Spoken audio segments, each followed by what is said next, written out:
ನಿಮ್ಮ ಹೆಸರೇನು? ಮರವ್ರಿ. ಕಮ್ಮಿ ಅದಲ್ರಿ? ಕಮ್ಮಿ ಅದಾವ್ರಿ. ಫಸ್ಟ್ ಹೆಂಗೈತೆ ನಿಮ್ಗೆ ಸುಮ್ಮನೆ? ಫಸ್ಟ್ ಬಾಳ್ರಿ ತರಸ್ ತರಸ್ ಬಾಳ್ತ್ರಿ. ಈ ಗುಳಿಗೆ ಎಡೆ ತೊಗೊಂಡ್ರೆ ನಮ್ಗೆ ಕಮ್ಮಿ ಆಗದಾವ್ರಿ. ಕಮ್ಮಿ ಆಗೈತ್ರಿ ಈಗ?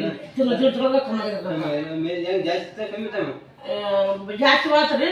ಈ ಗುಳಿಗೆ ತೊಗೊಳಕ್ಕೆ ನಮ್ಗೆ ಕಮ್ಮಿ ಆಗದ ನೋಡ್ರಿ. ಇದಕ್ಕಿನ ತೋಳಕ್ಕಿನ ಮೊದಲ್ರಿ ದವಾಖಾನಿಗೆ ತೋರಿಸಿದ್ರಲ್ಲ ಅವಾಗ ಹೆಂಗಾಗಿ ಕಡಿಮೆ ಹೆಚ್ಚಿಗೆ ಆಗಿತ್ತು? ದವಾಖಾನಿಗೆ ಎಲ್ಲೆಲ್ಲಿ ತೋರಿಸಿದ್ರಿ? ಇವು ತೊಗೊಂಡ್ಮ್ಯಾಗ ಕಡಿಮೆ ಆಗೈತ್ರಿ. ತೊಳಕಿನ ಮೊದಲು ದವಾಖಾನಿಗೆ ಎಲ್ಲೆಲ್ಲಿ ತೋರಿಸಿರಿ ನೀವು? ರಗಡ್ತಲ್ಲಿ ಎಲ್ಲೆಲ್ಲಿ ಯಾವ ಊರೊಳಗೆ ತೋರಿಸಿರಿ? ಹಾಂ ರೀ. ಹಾಂ ರೀ. ಎಲ್ಲ ಕಡೆ ತೋರಿಸಿದ್ರೆ ಏನು ಕಡಿಮೆ ಆಗಿದ್ದಿಲ್ಲ. ಬಟ್ ಮೈ ತುಂಬ ಇದ್ದದ್ದು. ಬಟ್ ನೀವು ಹೊರಗಡೆ ತಿರುಗಾಡಕ್ಕೆ ಕೂಡ ಇದು ಹೋಗಕ್ಕೆ ಆಗಲ್ಲ ಅಂತ ಹೇಳಿದ್ರಿ. ಇದನ್ನ ತೊಗೊಂಡ್ಮ್ಯಾಗ ಕಡಿಮೆ ಆಗೈತೆ, ಕಮ್ಮಿ ಆಗೈತ್ರಿ. ಓಕೆ ರೀ. ನೋಡಿ ಫ್ರೆಂಡ್ಸ್, ಏನಪ್ಪ ಅಂದ್ರೆ ಫುಡ್ ಸಪ್ಲಿಮೆಂಟ್ ಇದೇ ಮೈ ತುಂಬ ಆಗಿರೋದ್ಮೇಲೆ ಗಜಿಕಾರಣ ಅಂತೇಳಿ ಕರಿತೀವಿ. ಕೆಲವೊಬ್ರು ಹೇಳಿಕೆ ಅಂತಾರೆ, ಕೆಲವೊಬ್ರು ಹೇಳಿಕೆ ಹೇಳಲ್ಲ. ಅಮ್ಮವ್ರಿಗೆ ಏನಪ್ಪ ಅಂದ್ರೆ ಈ ಥರ ಸಮಸ್ಯೆ ಆಗೈತೆ ಅಂತ ಹೇಳಿದ್ರೆ ನಮ್ಮ ಶರಣವ್ರ ಕಡೆಯಿಂದ ಹೇಳಿ, ಅವ್ರ ರಿಲೇಷನ್ ಆಗೋದ್ರಿಂದ ಹೇಳಿ ಕೊಡಿಸಿರೋದಕ್ಕಿಂತ ಅವ್ರು ಜಸ್ಟ್ ಒಂದು ತಿಂಗಳು ಯೂಸ್ ಮಾಡಿದರೆ ಮೈ ತುಂಬ ಇರ್ತಕ್ಕಂಥದ್ದು, ಕೈಗೆ ಕಾಲಿಗೆ ಎಲ್ಲ ಕಡೆ ಇರ್ತಕ್ಕಂಥದ್ದು ಅಷ್ಟು ಕ್ಲಿಯರ್ ಆಗಿದೆ.